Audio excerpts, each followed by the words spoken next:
अस्सलाम वालेकुम वरहमत ल्लाहि वबरकातुहू। आप सब कैसे हैं? उम्मीद करती हूँ आप सब खैरियत से होंगे।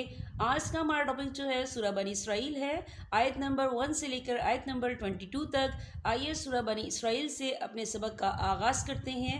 शुरू करती हूँ अल्लाह ताला के नाम से जो बड़ा मेहरबान नहायत रहम वाला है। तर्जुमा। पाक है वो ज़ात जो अपने बंदों को रातों रात मस्जिद हराम से मस्जिद अक्सा तक ले गई, जिसके माहौल पर हमने बरकतें नाजिल की हैं ताकि हम इन्हें अपनी कुछ निशानियां दिखाएं।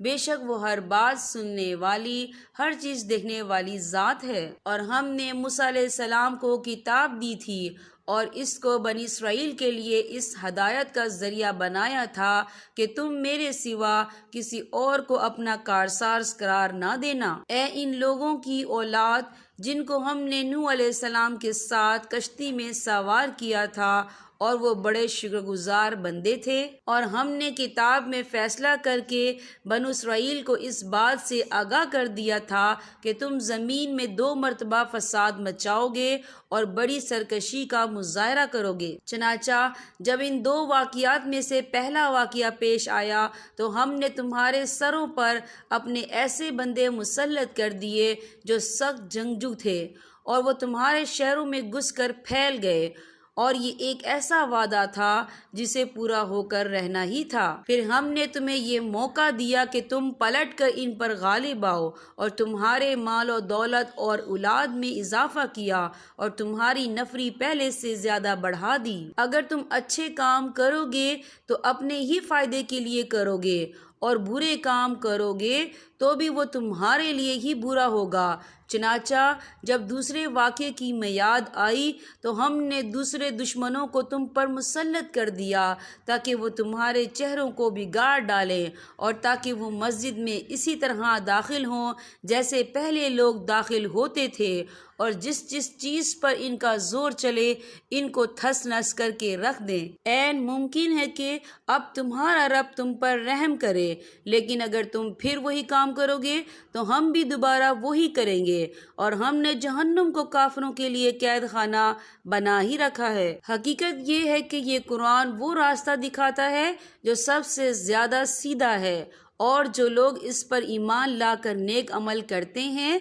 इन्हें खुशखबरी देता है कि इनके लिए बड़ा अजर है, और ये बताता है कि जो लोग आखिरत पर ईमान नहीं रखते इनके लिए हमने एक दर्दनाक अजाब तैयार कर रखा है। और इंसान बुराई इस तरह मांगता है जैसे उसे भलाई मांगनी चाहिए, और इंसान बड़ा जल्दबाज वाक़या हुआ है। और हमने रात और दिन को 2 निशानियों के तौर पर पैदा किया है, फिर रात की निशानी को तो अंधेरी बना दिया और दिन की निशानी को रोशन कर दिया ताकि तुम अपने रब का फजल तलाश कर सको और ताकि तुम्हें सालों की गिनती और महीनों का हिसाब मालूम हो सके।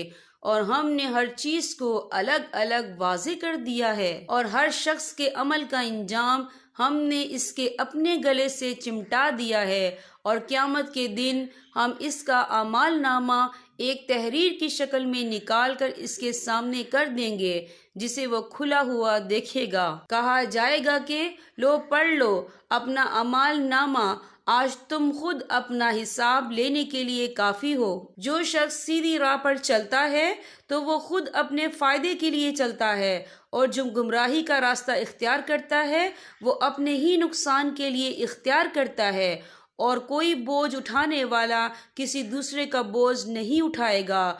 और हम कभी किसी को उस वक्त तक सज़ा नहीं देते जब तक कोई पैगंबर इसके पास ना भेज दें, और जब हम किसी बस्ती को हिलाक करने का इरादा करते हैं तो इसके खुशहाल लोगों को ईमान और इताअत का हुक्म देते हैं, फिर वो वहाँ नाफरमानियाँ करते हैं तो इन पर बात पूरी हो जाती है। चनाचा हम इन्हें तबाह व बर्बाद कर डालते हैं। और कितनी ही नस्लें हैं जो हमने नूह अलैहिस्सलाम के बाद हिलाक की, और तुम्हारा रब अपने बंदों के गुनाहों से पूरी तरह बाखबर है, सब कुछ देख रहा है। जो शख्स दुनिया के फौरी फायदे ही चाहता है تو ہم جس کے لیے چاہتے ہیں جتنا چاہتے ہیں اسے یہیں پر جلدی دے دیتے ہیں، پھر اس کے لیے ہم نے جہنم رکھ چھوڑی ہے جس میں وہ ذلیل و خوار ہو کر داخل ہوگا۔ اور جو شخص آخرت کا فائدہ چاہے اور اس کے لیے ویسے ہی کوشش کرے جیسی اس کے لیے کرنی چاہیے جبکہ وہ مومن بھی ہو، تو ایسے لوگوں کی کوشش کی پوری قدردانی کی جائے گی۔ اے پیغمبر،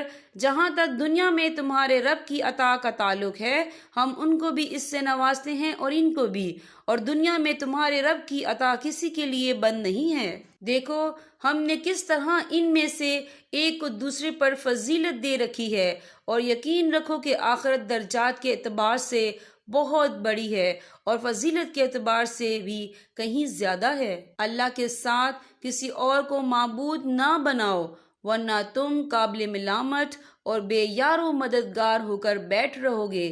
یہاں پر ہمارے سبق کا اختتام ہوتا ہے۔ اللہ پاک تمام امت مسلمہ کو قرآن پاک پڑھنے، سمجھنے اور اس پر عمل کرنے کی توفیق عطا فرمائے۔ اب میں آپ سے اجازت چاہوں گی۔ السلام علیکم ورحمۃ اللہ وبرکاتہ۔